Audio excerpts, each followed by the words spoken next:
गपूड़ी बहू। उमा जी की बहू पिंकी को गप्पे मारने की बहुत आदत थी।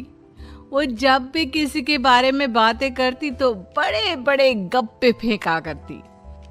आसपास के सब लोगों को पता था कि पिंकी बहुत बड़ी गपोड़ी बाज है। लोग उसकी बात पर विश्वास नहीं किया करते थे, लेकिन हाँ, उसकी बातें सुन सुनकर हंसते बहुत थे। अरे बहू, पड़ोस वाली शर्मा जी है ना, उनकी बेटी का जन्मदिन है, तुम भी चली जाना। ठीक है मम्मी जी, ये तो बता दो गिफ्ट में लेकर क्या जाना है। अरे लेकर क्या जाना है, 250 का लिफाफा दे देना, बस काफी है। अरे मम्मी जी, अच्छा लगेगा क्या? पड़ोसी है हमारे, हमें कुछ बड़ा लेकर जाना चाहिए। अरे बहू, इतना काफी है। जानती हैं आप, मेरे मायके में जब पड़ोस में किसी की बर्थडे होती थी ना, तो मम्मी कुछ ना कुछ गोल्ड का ही देकर भेजती थी। पड़ोसी के बर्थडे में सोना? कैसी बातें करती हो। और नहीं तो क्या, आपकी तरह थोड़ी ना लिफाफा पकड़ा दिया। पिंकी शर्मा जी की बेटी के जन्मदिन में चली जाती है। अरे आज तो बड़ी सुंदर लग रही हो साड़ी में। जी मैं तो लहंगा पहनकर आने वाली थी, मम्मी जी नहीं मानी। अरे बेटा, बर्थडे पार्टी में तो साड़ी चल जाती है, मेरा मतलब कोई शादी थोड़ी ना है। कैसी बात कर रही हैं आप आंटी जी? मेरे मायके में तो छोटे छोटे फंक्शन भी हम लोग लहंगा बनवाते थे बुटीक से, डिजाइन करवाकर।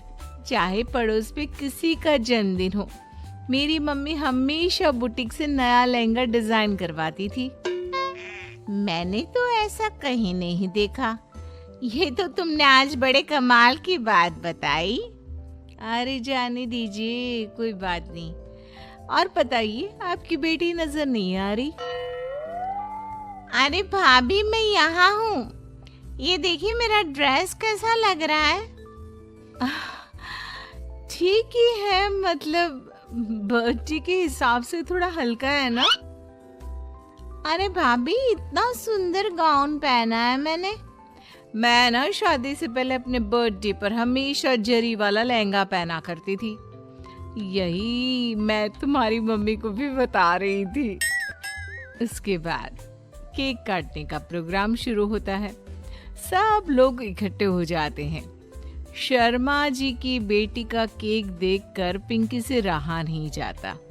उसके अंदर का गपोड़ी बाज बाहर निकल कर आ जाता है।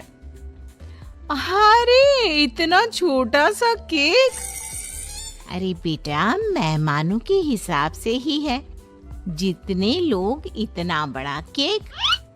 आंटी जी, कम से कम 4 या 5 मंजिल वाला केक तो बनाना चाहिए था। आपकी बेटी का बर्थडे रोज रोज थोड़ी ना आता है। मेरे बर्थडे पर हमेशा पापा 4 केक बनवाते थे।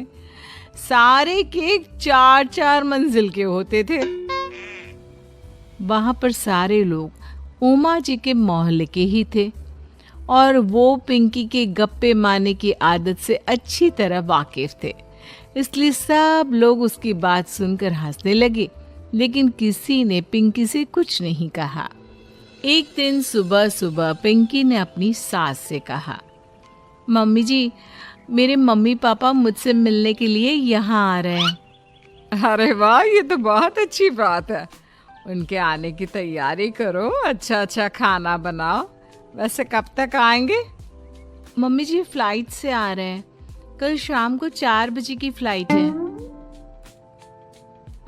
फ्लाइट? लेकिन बेटा, तेरा मायका तो यहाँ से 2 घंटे की दूरी पर है। तेरे मम्मी पापा फ्लाइट से कब से आने लगे? अरे मम्मी जी, आपको पता नहीं है, मेरे मम्मी पापा ना आधे घंटे की दूरी के लिए भी फ्लाइट का टिकट बुक करवाती है। अरे गप्पे थोड़े कम मारा करो बहू। कोई फ्लाइट से तब आएगा ना जब यहाँ पर एयरपोर्ट होगा। तुम्हारी मम्मी क्या उड़कर आएगी घर में? अरे हाँ मम्मी जी, मैं तो भूल ही गई थी, वो क्या ना, मेरे मम्मी पापा हमेशा फ्लाइट से ही ट्रैवल करते हैं, तो मेरे दिमाग से ही निकल गया था। अगले दिन पिंकी के मम्मी और पापा पिंकी से मिलने के लिए उसके घर आते हैं। आइए आइए जी, आपका बहुत बहुत स्वागत है। और समदन जी, हमारी बेटी की कोई शिकायत तो नहीं ना? ठीक से संभाल लिया है ना आपका घर? अरे मेरी बहू बहुत समझदार है, घर का काम बहुत अच्छे तरीके से करती है। बस थोड़ा ज्यादा बोलने की आदत है उसे, आपको परेशान करती होगी ना? बात तो आपकी सही है, उसकी थोड़ा ज्यादा नहीं बहुत ज्यादा बोलने की आदत है। लेकिन कोई बात नहीं, आपकी बेटी दिल की बहुत अच्छी है, बस थोड़ा बोलती ही तो ज्यादा है। पिंकी बेटा इधर आओ, देखो तुम्हारे मम्मी पापा आए हैं, तुमने इनके लिए खाना तो बना लिया ना? वो क्या है ना मम्मी जी, आपसे एक बात कहनी थी। हाँ हाँ बोलो बहू, क्या बात है? डरने की कोई जरूरत नहीं।